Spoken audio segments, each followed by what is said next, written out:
inform you how those are going for the fans at home. But Hayden's on your left, Tyler's on your right, and we're going to be watching Tyler Wilkerson with any luck for the rest of this tournament, and we can crown another player who has back-to-back open wins. You see that standard open trophy right to his right there. Mm-hmm. And again, Tyler's going to be on the play. He's the #1 seed. Gataxian Pro is how we're going to start things off. He's going to take a look at hand of Double-Wooded Foothills. Got a Deathrite Shaman, a Nettle Sentinel, a Finhorn Elf, and 2 copies of Elvish Visionary. Rather innocent hand here from Bedsole. Yeah, this is a hand that can be very explosive if he finds a glimpse quickly, but otherwise it's just a lot of little knuckleheads, so. This is the type of hand that can go turn 1 Finhorn Elf, turn 2 Elvish Visionary, and then if there's a glimpse, actually just go off from there. Yeah. So as innocent looking as that hand is, it has a lot of potential. Wilkerson just plays Nylon, passes the turn back. Bedsole is going to play that Finhorn Elf after searching up a forest, maybe a bayou. It will be the non-basic and pass the turn back. Picked up a Wirewood Symbiote that turn. This is the type of hand that's really good at grinding out slow games, but of course, Omnitel is not really going to let Hayden play that style. Yeah. All right, so Wilkerson will take a draw. He finds a Quicken. He does have Forceful. He has Show and Tell in his hand right now, too. He's just going to pass the turn back here.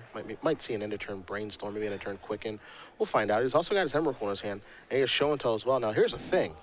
Show and Telling an Emrakul is not the end-all be-all against combos. They can go off the very next turn pretty easily. Yeah, and actually allowing them to Show and Tell in another elf, it can be quite good for them as well, because they're a lot about getting a saturation of permanence in play. Elvish Visionary going to come into play. That'll resolve. Dryad Arboreal is added to the hand. There's the Wirewood Symbiote as well. Sacrifice this Wooded Foothills. Go down to 18. Will Bedsole. He's going to play a Deathrite Shaman and pass the turn back. And Tyler has Forcible in his hand, but I think that he's only saving this for Glimpse or potentially Natural Order. Hayden developing his board like this in a lot of matchups was quite powerful. You might see some normal decks provide some resistance at some point here, but Tyler is going to let Hayden going to do all the set that he wants and just try to cut off the conclusion. All right, Wilkerson going to cast a Quicken maybe on the end of turn? He is. So a Cantrip. Is it time to Brainstorm as well? See, Preordain was added to the hand. And oh wow, so he can Quicken into Brainstorm. He can Quicken into Preordain. Wow. I was thinking the same thing. I thought he was just cycling. Yeah, I was thinking the exact same thing. Look at that good deck building. I was like, no, you're going to get a game loss. Yeah. Not like this. City of Traders added to the hand. He can Brainstorm now. And if he finds Omniscience, he can go crazy. 1, 2. There's Omniscience. Showtime, folks.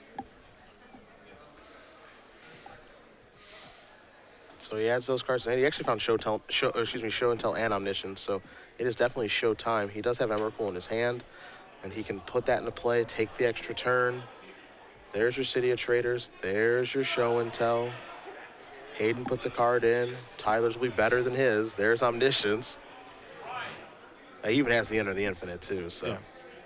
He has the proverbial all here. There's the Infinite. Bedsole says, yeah, I mean, you can go through it really quick if you'd like. Dude, super cool synergistic elf deck. Yeah. Totally sweet. Yeah. My deck's got some synergies too. Yeah. 12 cost cards and things that ignore mana costs. That's a combo. Cunning Wish gonna go get Release the Ants. And it'll be over in just a moment, Hayden, we do promise. Releases the Ants, reveals. Let's play the Clash game. He's going to take a look at that. I guess we can do the same. Take a look at Release the Ants. Deals 1 damage. Clash comes back to the grip. Shows him Enter the Infinite. I'm going to do this a bunch and kill you. So that is going to be it, and that's all. Release the Ants going to get the job done. I think that's Shadowmoor? I guess it has to be from Lorwyn block, right? That was the Clash block? Yeah. Either way, it doesn't matter where it's from. He's dead. That's what we know. I'm back here in the booth, Cedric Phillips, Patrick Sullivan, because it is trivia time giveaway. Now, do you have a question or do I ask the question? You got a question. I got a question? Yeah. All right, you got the rules. Go for it. So, Cedric is going to ask you a question pertaining usually to the top 8 match or something going on in the tournament. You will tweet your answer at SCG Live and hashtag SCG Premium. Among the correct answers, one will be drawn at random, and the person drawn will receive 3 free months of Star City Games premium content. All right, and the question is, make sure you got your Twitters ready. Within Mr. Wilkerson's sideboard, he has a black card in his sideboard. You can cast it for free, and it was very integral to help him actually win his match against Adam Fox, make the top 8. So if you can name that free black spell on his sideboard that he can Cunning Wish for, hashtag the answer, the hashtag of SCG Premium. Make sure you're following at SCG Live as well. Just confirming there wasn't a second one. Yeah, I know. I'm safe. Hashtag the answer, hashtag SCG Premium. Make sure you're following SCG Live, and we will announce the winner at the conclusion of the quarterfinals. So again, it's about accuracy, not speed, as we will head back over to the match for you guys. Hayden is going to predictably bring in some discard spells here. Yeah, let's check actually the extent to which he has some. He has 3 copies of Cabal Therapy and 3 copies of Thoughtseize, so quite a bit of disruption there. He also has a Gaddock he can bring in, so he's got a little bit of action that he can go to. And on the other side, as you mentioned before, Tyler Wilkerson sideboard basically committed to a Cunning Wish package, but I do expect us to see the 4 copies of Leyline and the Sanctity to come in to fight against Hayden's discard. He knows the only thing that he has to actually care about is discard. There's nothing else funky coming in here. You see the 3 Thoughtseizes and some other things, but it only gets funky with the, I mean, I guess there's a confusion in the ranks that could make things a little bit weird, but other than that, you know, it's discard and 3 Thoughtseizes and 3 Therapies, and so Leyline is a natural trump to that, and that's where I think Wilkerson will go. And if the last game was any indication, he's just faster. That's all it is. Faster, more cantrips, force of will, you know, and we saw all of those pieces of the puzzle. He was a turn faster to the kill than Hayden was. It wasn't even clear Hayden could kill the following turn. He was setting up his draws with cantrips the whole way, whereas Hayden was just sort of using his draw step and hoping to assemble a kill. And Tyler also had force of will backup in case Hayden had an especially explosive start. So every piece of the puzzle that gives Tyler an edge in this matchup was evident in the first game. Quick update for you guys really quickly. David Winsauer does win game number 1 over Stephen Mann. Ad nauseum Tendrils up a game. On the draw, not easy to do. Yeah, may have killed him on turn 1 or something like that. But they have discard spells, so they can make life easy on themselves and push through. Yep.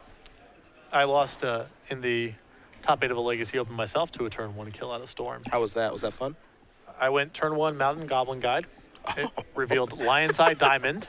Okay. My opponent kept 7 cards, and I was ready to concede on the spot to revealing Lion's Eye Diamond. I didn't get a turn after that. There's some photo somewhere of me with a Goblin Guide and a Mountain tapped, and my opponent with, 20 cards in play. To be fair, he's at 18, so. He was at 18, that's true. That's that. You were off to a really good start. You probably had a good hand yourself. It wasn't actually that good. It was a borderline mulligan, but if I ripped a land in the first couple turns, it could have been a turn 3 hand. Okay. Which I thought was good enough. Yeah, sure. Was not good enough. No. As it turns out. Liam Kane. Well, you remember the name and everything. He must have just done you bad. We kind of became buddies after the fact. He's one of the Los Angeles area Legacy players. Okay. So I'm kind of in touch with that scene. There's a lot of good people and weird characters who reminds me of my old New Jersey scene. So sure. I have some attachment there. I can respect that. See, both players are going to take a look at their 7 cards here. Hayden is going to send it back. He knows he's in a really, really difficult matchup. He barely made the top 8 on breakers. And obviously you're thrilled when you make it in, but you are not thrilled when you're playing against the Standard Open champion who is playing well and just crushing people. Yeah, and rumor has it on the floor that Hayden won a really dramatic game against Punishing Jund to get here in the first place, which is not a good matchup for No, Alex. not at all. Ripping a natural order on his last turn to steal a game as he was basically punishing Fire Locked, or would have been going forward. So you got to do what you got to do. Top deck. All right. Pretty awesome way to get in that game combined with sneaking in on breakers. I mean, totally. Yeah. Totally an awesome way to get in. Yeah, it's just that whatever it takes mentality, really. All right, Bedsole's going to draw. See what he's able to find. He's happy enough. So we'll begin. There's the ley line. You can see the raised eyebrows from Hayden of, yep, of course. Yeah. That too. I do not believe he has a way to get that card off of the table. Nope. There's Savannah, along with Heritage Druid Wilkerson. They'll draw a card. Didn't even have to mulligan for the ley line, so that's fortunate for him. And the Savannah in there to cast a sideboarded Gaddock T. Gotcha. So, an island will begin. And he just passes the turn back. Bedsole will draw a card. momentarily. He's got his Heritage Druid. He's got his Savannah. You're going to have to add to that and do it quick. Don't try any of those discard spells either. There's a Deathrite Shaman. And for as powerful as the Elf deck is, it has a lot of draws that are just a sea of 1/1s coming out. And you're waiting for one of your power cards, Natural Order or Glimpse, to allow you to actually do something powerful.